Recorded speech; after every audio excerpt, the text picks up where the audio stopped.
Olá, meu nome é Rogério Faria Tavares. Eu sou o presidente da Academia Mineira de Letras, uma instituição fundada em 1909 em Juiz de Fora por intelectuais entusiasmados pela arte, as letras, a cultura, a história, a memória e a educação.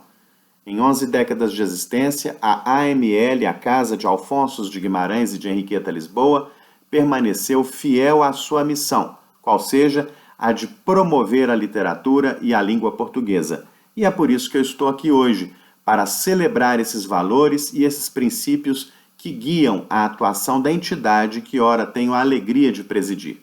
É com muita satisfação que participo, então, da semana dedicada à memória de um dos mais importantes poetas da língua portuguesa, mineiro de Itabira, Carlos Drummond de Andrade. Eu escolhi como tema a coleção Drummondiana da Academia Mineira de Letras. A coleção Drummondiana da Academia Mineira de Letras é um dos pontos altos do nosso acervo. O acervo da AML contém hoje mais de 30 mil itens entre livros raros, documentos e manuscritos. Mas a Drummondiana, a coleção de crônicas de Drummond escritas nos anos 70, datilografadas e assinadas à caneta por Drummond, foi um presente, uma doação de Furnas Centrais Elétricas para a nossa instituição. Essa doação ocorreu em 2004, quando o presidente de Furnas era o mineiro José Pedro de Oliveira, a quem até hoje somos naturalmente muito gratos. Esta coleção, ela revela mais uma vez o talento de Drummond para a crônica, grande cronista que foi, comprovando que a crônica não é um gênero menor, como muitos por aí andaram dizendo. A crônica é um gênero literário importante que revelou ao Brasil talentos como Lima Barreto, João do Rio, Raquel de Queiroz, Rubem Braga, Otto Lara Rezende, Fernando Sabino e, modernamente, Humberto Werneck, Manuel Higino dos Santos e tantos outros. Drummond foi cronista e escrevia sobre os dramas humanos de toda a ordem, de toda a natureza. A relação com a cidade era um dos temas prediletos do poeta cronista. Ele falava muito sobre o Rio de Janeiro, sobre as agruras de se morar numa grande cidade, num grande núcleo urbano como o Rio de Janeiro, falava do trânsito, das decisões dos prefeitos, do transporte público, dos buracos nas calçadas, das novidades propostas por alguns vereadores ou candidatos a vereadores. Falava também de outras cidades e de outros espaços, entre eles os espaços da memória. Drummond falou muito de Minas Gerais, sempre foi um mineiro exilado no Rio, mas muito saudoso de Minas Gerais, de Belo Horizonte, do seu tempo entre nós. Então são frequentes as crônicas de Drummond dedicadas ao nosso estado, à nossa cultura, ao nosso povo. Eu vou falar um pouquinho sobre isso aqui, vou destacar alguns personagens que Drummond gostava de celebrar em suas crônicas. E ele falava também de amigos. Ele aproveitava o espaço do cronista no jornal diário, para celebrar a amizade. Drummond era um intelectual fraterno, solidário, sempre sintonizado com a vida dos seus amigos. Então eram comuns as crônicas de Drummond dedicadas a homenagear amigos que aniversariavam, que completavam 70, 80, 85 anos, né? Isso eu vi muito consultando aí esses 400 textos de autoria de Carlos Drummond de Andrade, que integram a nossa coleção drummondiana. Essa coleção está em 10 pastas, né? Ela está em 10 álbuns muito bem guardados, corretamente acondicionados, e cada um deles contém tesouros do legado do Drummond cronista. Eu selecionei aqui pequenos trechos, rápidos trechos, de textos de Drummond que são muito interessantes. Vamos começar pela pasta 1.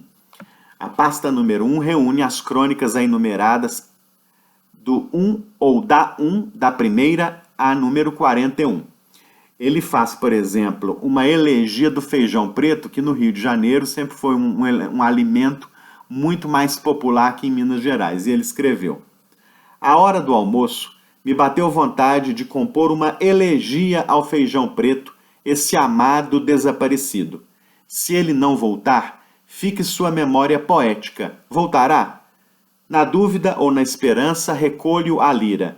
ouço dizer que em certos bairros, certas casas felizes ainda consomem feijão preto. Até em algumas pensões, ele ainda é servido como prato raro, é verdade, à altura do filé mignon e do haddock. Contam-me, acredito de boa fé. Então aí Drummond era esse cronista que registrava o cotidiano ali dos cariocas, a relação com as questões do abastecimento público, enfim. Tudo isso não escapou, nada disso escapou à sua pena. Também na pasta 1 há aí um texto importante chamado Sorriso e Academia, e é dedicado a Juscelino Kubitschek, um mineiro importante, um mineiro emblemático. A falta que Juscelino faz. 2 semanas depois de sua morte, dá para sentir. Foi o último homem público brasileiro a praticar o sorriso, e mesmo o riso aberto, espontâneo. Olho ao redor e só vejo fisionomias graves ou inexpressivas. Ultimamente, o general Geisel tem esboçado sorrisos em público, mas o seu semblante é sério por natureza. Dá a impressão de que ele faz uma forcinha para jovializar a imagem. Essa crônica, naturalmente, é de 1976, porque este foi o ano do falecimento desse mineiro de Diamantina, que foi Juscelino Kubitschek. Também na pasta 1, eu gostaria de partilhar com o público aqui um poeminha que Drummond incluiu no espaço a ele dedicado pelo jornal em que publicava suas crônicas, um poeminha dedicado a Chico Rei, essa figura tão interessante da nossa história. Rei, 2 vezes rei, rei para sempre, rei africano, rei em Vila Rica, rei de meu povo exilado e de sua esperança. Rei eu sou, e este reino em meu sangue se inscreve. Arranquei-o do fundo da mina da encardideira, partícula por partícula, sofrimento por sofrimento, com paciência, com astúcia, com determinação. Era um reino que ansiava por seu rei. Este é um texto que Drummond escreveu para o espetáculo de arte em comemoração ao centenário da Escola de Minas, Engenharia de Minas de Ouro Preto. De volta a Minas, sempre com o seu olhar e a sua sensibilidade postos na sua terra natal, Drummond escrevia em Eu Vira Escuta. Saber que não se fazem mais serenatas, nem mesmo com autorização policial, muito me aborrece. Muito me aborrece, Elvira. Eu queria tanto que escutasse os meus gemidos. Aos teus ouvidos eles iriam chegar nas asas da flauta e do cavaquinho, implorando: não sejas traidora, tem dó desta alma que te sabe amar. Ah, teu coração é um rochedo, e este rochedo é o meu penar. É muito interessante que Drummond, como cronista, seja metade carioca, metade mineiro. Este hibridismo ele sempre conservou ao longo de toda a sua trajetória como poeta, como cronista, como homem público, como intelectual. Na pasta 2, nós descobrimos mais alguns tesouros. Vou a eles. E este texto que lerei agora é um texto importantíssimo que já confirma como Drummond foi pioneiro na defesa e na preservação do meio ambiente e da natureza. Dona Flor e o Rio das Velhas. Eis quando aparece uma draga com fome de ouro, esse ouro que parecia esgotado há muito. Mas quem disse que dragando o rio, ele não virá trazer a alegria das sociedades anônimas? E a draga vai engolindo barrancos e baixadas verdes, onde antes se admirava a silhueta das garças. Vai aluindo, esboroando, ressecando o leito do rio e fazendo de suas margens um cenário desolado. De sorte que ver aquilo não é sentir os benefícios do ouro, é antes ver a morte que se instala.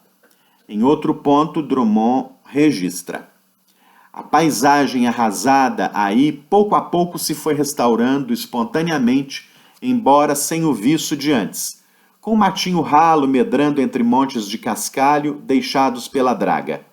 A natureza cura suas feridas, mas há redução gradativa de suas formas e propriedades. Vão minguando com ela as condições da vida humana. O rio fenece pouco a pouco. E mais adiante, Drummond prossegue. Acabou a draga seu roer e corroer e roer? Não. Ela volta mais adiante atacando outros pontos do rio. Ouro, enriquecimento nacional. Então é isso? E quem paga depois as ruínas? Ainda na pasta de número 2, uma homenagem a Tom Jobim. Eu vou passando em revista estas pastas, as 10 pastas, para que o nosso público tenha uma pequena ideia do tesouro guardado ali na sede da Academia Mineira de Letras, na Rua da Bahia. Tom sobre Tom, uma homenagem aos 50 anos de Tom Jobim. Esse generoso, espontâneo ser urbano silvestre que é o maestro Jobim representa muita coisa, mais do que uma sensibilidade pequeno-burguesa que modula crônicas de amor para consumo da classe média, a que logo adere uma suposta classe alta. É antes um criador musical que concentre o espírito do Brasil antigo, situando-o na atualidade sob condições novas. Estabelece uma continuidade emocional em formas tão cristalinas que sentimos, graças ao seu talento, a novidade dos estados permanentes de alegria, tristeza e cisma, vividas pela nossa gente à margem de estilos e modas. Um Nazaré e um Tom dispensam colocação didática na história da música brasileira. Esta é a homenagem de Drummond a Tom Jobim, que naquela ocasião completava aí 5 décadas de nascimento. Agora a homenagem de Drummond a Maria Clara Machado, um texto escrito em 1977, por conta dos 25 anos do Teatro Tablado, fundado então pela filha de Aníbal Machado. Há sonhos que ganham corpo e sopro vital. Clara revelou-se autora e diretora da mais alta qualidade estética, a imaginação. No quarto de século, o Tablado formou atores, diretores, cenógrafos, figurinistas, compositores, técnicos em geral e público. Público infantil e público adulto, misteriosamente conjuminado, pois é difícil estabelecer onde termina a linha infantil das peças de Clara e onde começa o espetáculo para gente grande. O certo é que todo mundo sai do teatrinho da Avenida Linneu de Paula Machado, no Jardim Botânico, fascinado pelo que viu e ouviu. Da mais delicada falta de pretensão, saiu o instrumento mais apurado e constante que já se conseguiu moldar entre nós, para a formação dos valores cênicos estáveis, de uma cultura teatral, enfim, tanto no plano da criação como no da fruição do prazer do teatro. Então este foi Drummond homenageando Maria Clara Machado. Antes de passar para a pasta número 3, eu vou ler aqui um trecho de Drummond, de uma crônica de Drummond, sobre a censura. Esse texto é de 1977, escrito no começo do ano de 77, quando o Brasil ainda vivia, então, sob a ditadura militar. Drummond.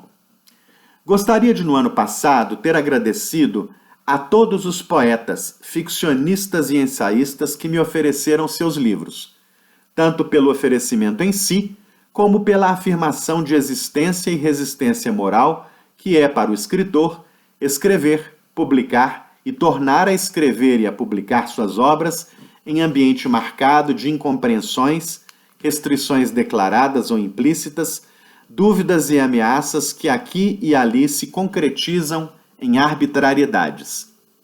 Se muitas criações circulam, outras são vedadas ao livre trânsito, ou recolhidas depois que pacificamente se exibiram em livrarias. Neste panorama inseguro, quem sai do silêncio para a impressão merece pelo menos simpatia e apoio. Está expondo o melhor do seu espírito ao cutelo do censor e da censura e da polícia. Deixo aqui um agradecimento geral e sincero, pedindo licença para, na pessoa de 4 grandes, Antônio Calado, Darcy Ribeiro, Osman Lins e Rubem Fonseca, homenagear todos aqueles que no país mantiveram ativo o ímpeto criador da literatura nacional. E a todos que escrevem e sonham em publicar, sabe Deus à custa de que montanhas a remover, como aos que escreveram e tiveram proibidos e confiscados os seus livros ou venham a tê-los, com desrespeito à lei e aos direitos de impressão. Este então foi o texto do Drummond cronista sobre a censura escrito no ano de 77. No volume 3, há aqui de novo Minas Gerais presente. Na crônica, o velho artesanato sempre novo, em que Drummond faz uma homenagem às mulheres mineiras que se dedicam ao artesanato. Abre aspas. Ah, Minas, o surto de industrialização não matou de todo ali o gosto do bom trabalho das mãos, que através dos séculos mantém o traço cultural afirmador do espírito de independência e criação. Evidentemente, não se cogita substituir a tecelagem mecânica pelo processo individualista, mas sim de permitir a coexistência dos dois, sem que o chamado progresso elimine o lado mais fraco. Fecha aspas de Drummond. Vamos passar agora para o volume 5. Eu não reuni nada em relação ao volume 4 que quisesse trazer aqui a nossa conversa, mas no volume 5, Drummond faz uma crônica muito interessante chamada Poesia no Decreto, e de novo é Minas Gerais que aparece. Drummond elogia o então governador do estado, Aureliano Chaves, pela instituição do Prêmio de Poesia Emílio Moura, um prêmio que foi instituído para, enfim, fazer uma homenagem aos poetas. E aí Drummond escreve. Esse texto é delicioso porque expressa muito do que Drummond sentia e pensava sobre Minas.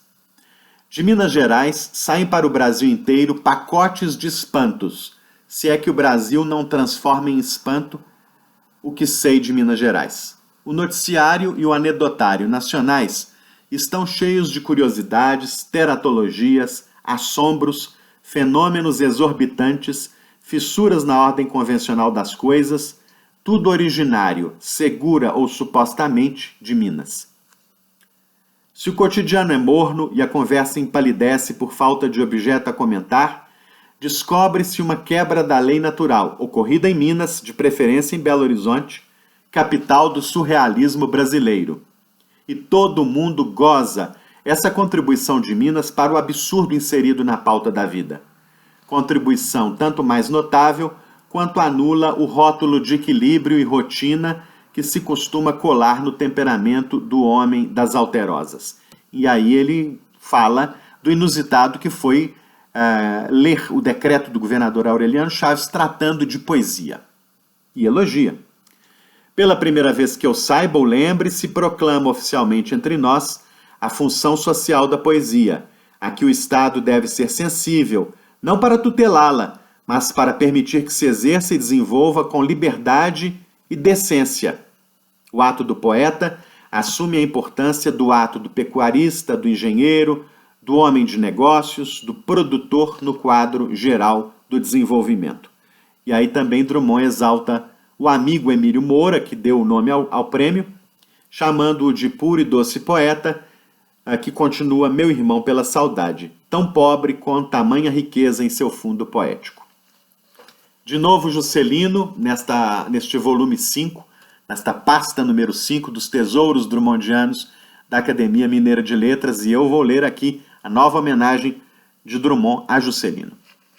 Juscelino, esse menino grande, abre aspas. Foi um menino grande que sonhou coisas e que as realizou. Menino continuou pelo gosto do risco, talvez mais forte que a aspiração do poder. O espírito lúdico, a fantasia inspiradora de projetos, casavam-se nele a uma vontade que converte sonhos em formas concretas.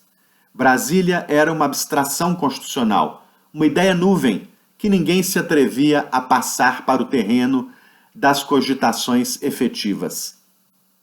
Não fui dos que levaram à presidência da República pelo endosso do meu voto, e me permiti mesmo sorrir em verso e prosa da chuva incontida de suas metas desenvolvimentistas. Aqui Drummond revela que não votou em Juscelino. Isso não impediu que sentisse por ele essa fascinação que nos inspiram os mágicos, as crianças inventivas, os homens que jamais conheceram o rancor e que abrem para a vida olhos de confiança e de alegria. Este entra na história fatalmente e com um halo de generosa simpatia é a homenagem prestada por Drummond, mais uma homenagem prestada por Drummond a J.K. Agora uma crônica, um textinho de uma crônica fundamental de Drummond, importantíssima, que está lá no nosso acervo da Academia Mineira de Letras, que é a crônica em que Drummond revela Adélia Prado, não é? A poeta de Divinópolis. É a primeira vez que ele fala de Adélia Prado, que até então estava inédita, não havia publicado Seu Bagagem, que é de 76. Escreve Drummond. Esse texto é bastante conhecido, mas eu quis lê-lo porque ele integra o nosso acervo. Adélia é lírica, bíblica, existencial. Faz poesia como quem faz bom tempo. Faz poesia como faz bom tempo. Esta é a lei, não dos homens, mas de Deus. Adélia é fogo, fogo de Deus em Divinópolis. Como é que eu posso demonstrar Adélia se ela ainda está inédita? Aquilo de vender livro à porta de livraria é pura imaginação. E só uns poucos do país literário sabem da existência desse grande poeta mulher à beira da linha. Belo texto de Drummond. Agora eu vou para o volume 6 das nossas crônicas drummondianas.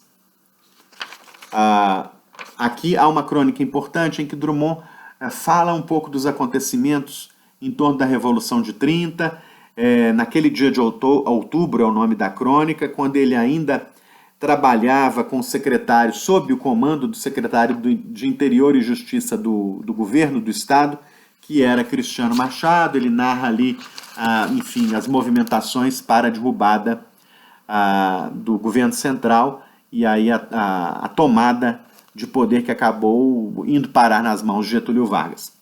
No volume 7, há um texto maravilhoso chamado A Educação do Ser Poético. Eu vou ler um trechinho porque vale a pena e é Drummond em belíssimo estilo. O nome da crônica é A Educação do Ser Poético. Por que motivo as crianças, de modo geral, são poetas e com o tempo deixam de sê-lo? Será a poesia um estado de infância relacionado com a necessidade de jogo, a ausência de conhecimento livresco, a despreocupação com os mandamentos práticos do viver? Estado de pureza da mente, em suma? O que eu pediria à escola, se não me faltassem luzes pedagógicas, era considerar a poesia como primeira visão direta das coisas, e depois como veículo de informação prática e teórica, preservando em cada aluno o fundo mágico, lúdico, intuitivo e criativo, que se identifica basicamente com a sensibilidade poética. Em mais um trecho, projeto de educação para a poesia, principalmente de educação pela poesia. Alguma coisa que se bolasse nesse sentido no campo da educação valeria como corretivo prévio da aridez com que costumam transcorrer os destinos profissionais, murados na especialização, na ignorância do prazer estético, na tristeza de encarar a vida como dever pontilhado de tédio. E a arte, como a educação e tudo mais, que fim mais alto poderia ter em mira senão este, de contribuir para a adequação do ser humano à vida, o que numa palavra se chama felicidade? Muito bem, este belo texto que Drummond intitulou A Educação do Ser Poético. E há aqui também, nessa mesma pasta número 7, um outro texto maravilhoso. Aqui Drummond deu o título de Muitos Brinquedos. Vejam que beleza. Nem todo mundo se dá conta de que brincar é criar. Criação transitória, nem por isso menos criação. A dança de roda, os rabiscos no papel ou na areia da praia, o castelo de cartas, o jogo de esconder criam pelo menos uma situação nova no quadro habitual das situações. E isto significa transformar a realidade. A criança e o adulto que brincam são diferentes no instante do brinquedo. Despojam-se da personalidade controlada e vivem uma atividade geradora. Chegam mesmo a criar objetos destinados à pura fruição de minutos, que neste sentido podem ser classificados como puros objetos de arte. Não servem para nada, senão para o prazer de olhá-los ou pegá-los. É uma beleza esse texto, essa crônica de Drummond sobre a brincadeira e o brinquedo. Eu vou agora para o volume 8, aí para a pasta número 8, não é? Das nossas 400 crônicas datilografadas, assinadas ao final a caneta pelo poeta, corrigidas à margem, enfim, pelo poeta, um tesouro guardado ali pela Academia Mineira de Letras, com sede à Rua da Bahia, em Belo Horizonte. No volume 8, Drummond faz uma homenagem a um grande mineiro, seu parente também de família itabirana, Luiz Camilo de Oliveira Neto. Mesmo no que fez, Luiz Camilo amava a discrição, a ponto de ter influído decisivamente na transformação política do Brasil, no período do Estado Novo, sem que se soubesse disso, salvo em círculo muito particularizado. Foi conspirador político exemplar. Levava os políticos a agir quando tíbios ou irresolutos, insuflava-lhes o então mortiço conceito ou sentimento de liberdade, ligando-se aos que o mantinham aceso e formando com uns e outros a corrente reivindicadora. Servia de elo pelo gosto de tramar, compor e somar em vista do fim ambicionado, um fim que excluía de sua parte qualquer ambição ou vaidade pessoal. Este texto Drummond escreveu por ocasião do lançamento da biografia de Luiz Camilo de Oliveira Neto, preparada por sua filha, Maria Luísa Pena Moreira. Agora vou ao volume 9 das crônicas de Drummond guardadas na Academia. Aqui Drummond escreve muito sobre Ouro Preto, comenta sobre um livro importante chamado Dicionários de Artistas e Artífices do século XVIII e XIX em Minas Gerais. É um livro que foi preparado pela equipe do Instituto do Patrimônio Histórico e Artístico Nacional, ao qual Drummond sempre deu um grande estímulo durante todo o tempo em que trabalhou na chefia de gabinete do ministro da Educação, Gustavo Capanema, acompanhando ali de perto o trabalho do grande responsável pelo patrimônio histórico e cultural brasileiro, que foi Rodrigo Melo Franco de Andrade.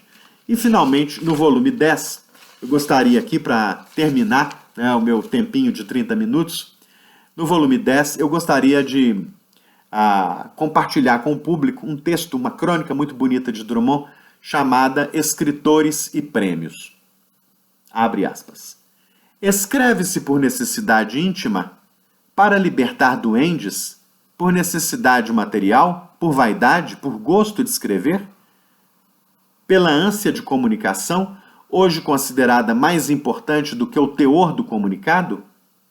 Pelo desejo de proporcionar distração aos outros? Pelo empenho de ensinar a verdade ou o que se supõe ser a verdade? Com o propósito de melhorar a sorte de nossos semelhantes? Esta última é a motivação mais ambiciosa e a que produz mais soma de equívocos e desenganos. Concluo, diz Drummond, que não há motivo único, essencial, imperativo para escrever. Se escrevemos, é porque somos um pouco inadaptados, um pouco marginais, um pouco doidos. E assim, Drummond falava sobre a arte da escrita. E nesse minuto final, nesse último minuto, eu queria agradecer a paciência e a delicadeza com que fui ouvido por este público, que sempre prestigia a importante Semana Drummondiana, tão bem preparada sempre pela Fundação Cultural Carlos Drummond de Andrade de Itabira. Eu envio aqui o meu abraço para todos os dirigentes e colaboradores dessa importante fundação. Meu abraço afetuoso a todos os itabiranos e a minha homenagem perene, permanente, renovada ao gênio maior, a um dos gênios maiores da língua portuguesa, que foi o mineiro de Itabira, Carlos Drummond de Andrade. Muito obrigado.